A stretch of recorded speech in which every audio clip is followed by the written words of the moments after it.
ampiroboroboina sy aparika ny vary safiotra.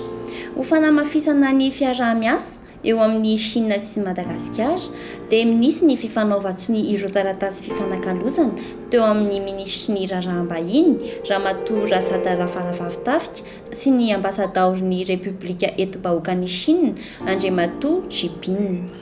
Nataony valo Jolay 2024 tao amin'ny MAE Anosy ka natrehiny ministry ny fambolena sy ny fiompiana Andriamatoa Ratoiarjanona Suzelin.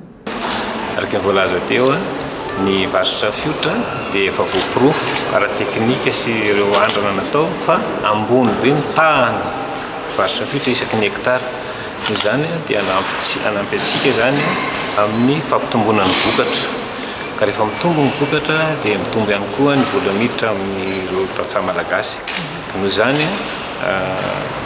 fampiarana ny fiarah-miasa ity zany dia anampy be dia be ny fiandrapan-jakana ny ministera fampiana amin'ny fanapariana an'io karazana vary safiotra io izay efa voasedra amin'ny resaka fiovaovan'ny toetrandro ary mety tsara ny toetany eto Madagasikara zany. Fa ankoatr'izay koa dia amin'ilay voalaza hoe ao ampifandratratrarana fahavitantena ara-tsakafo ary ampitombo ihany koa ny ireo velaran-tany izay entsika anitarana ny fambolem-bary zany eto Madagasikara. Mahazatra moa zany dia misy le ataontsika hoe bassin rizicole eto Madagasikara dia toerana io zany ataontsika ho lahara-pameana fa nazanany zany dia zanany any ampariana azy ny faritra 3 mandeha Madagasikara izay hoe mety amin'ny fambolem-bary ihany koa araka ilay voalaza teo efa voasedra zany ireo masomboly vary safiotra ireo. Fa ny manamarika an'ity vary safiotra ity dia azontsika mihoatra ny vary taona l'hectare farafahakeliny indrindra raha voafehintsika zany ny lafiny ara-drano sy ny toromarika ara-teknika rehetra.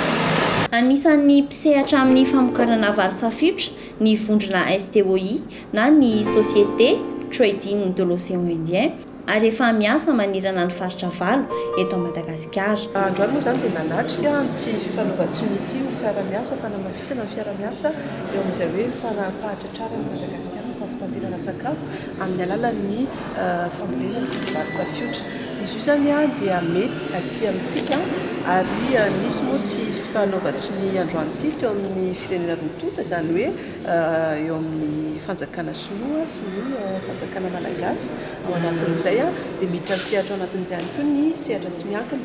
Izahay ato amin'ny groupe STOI zany dia tia amin'ny sehatra tsy miankina manaparitaka ny vary safiotra io efa manerana eo amin'ny faritra valo eto Madagasikara. Efa nisy ihany koa tao anatin'izay tamin'ny roa taona lasa zay ny fifanaovan-tsony ho anay aty amin'ny sehatra tsy miankina STOI sy ny ministera ny fambolena sy ny fiompiana ao anatin'izay hoe fanapariana ny vary safiotra izay manino isika no manaparitaka ny vary safiotra io satria ahitana tambokatra avo araka rehefa nilazaina sy efa nampahafantarina antsika moa dia mahatratratra ny amin'ny 20 ka hatramin'ny 12 taona isaky ny hektara ny hoany ny tambokatra azo avy amin'ny vary safiotra izany. Midika zany hoe vahaolana lehibe anankiray zany ahafahantsika mahatratra n'ilay fahavitantena ara-tsakafo eto Madagasikara ary eo ihany koa efa miditra tsikelikely tsika amin'ny exportation ny resaka vary.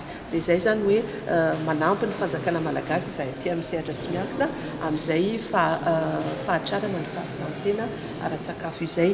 Ny fiarah-miasanay amin'ny fanjakana dia misy ao anatin'ilay lalàna loi sur l'agrégation agricole zany hoe izahay miara-miasa amin'ny tantsaha dia ny dikan'izay izahay no manome ny intrant agricole zany hoe ny masomboly sy ny zezika. Dia rehefa avy eo ihany koa dia izahay ihany koa tonga dia mividy ny vokatra avy any amin'ny tantsaha eo amin'ny vidiny eo amin'ny tsena moa izany. Nanamafy hatrany ny ambasador'ny Repoblika Eti-bahoakan'i Chine fa hiara-iasa amin'ny Madagasikara izy ireo amin'ny fanatrarana ny fahavitantena ara-tsakafo eto an-toerana. Ho atao lahara-pameana araka izany ireo faritra misehatra manokana amin'ny famokarana ny vary.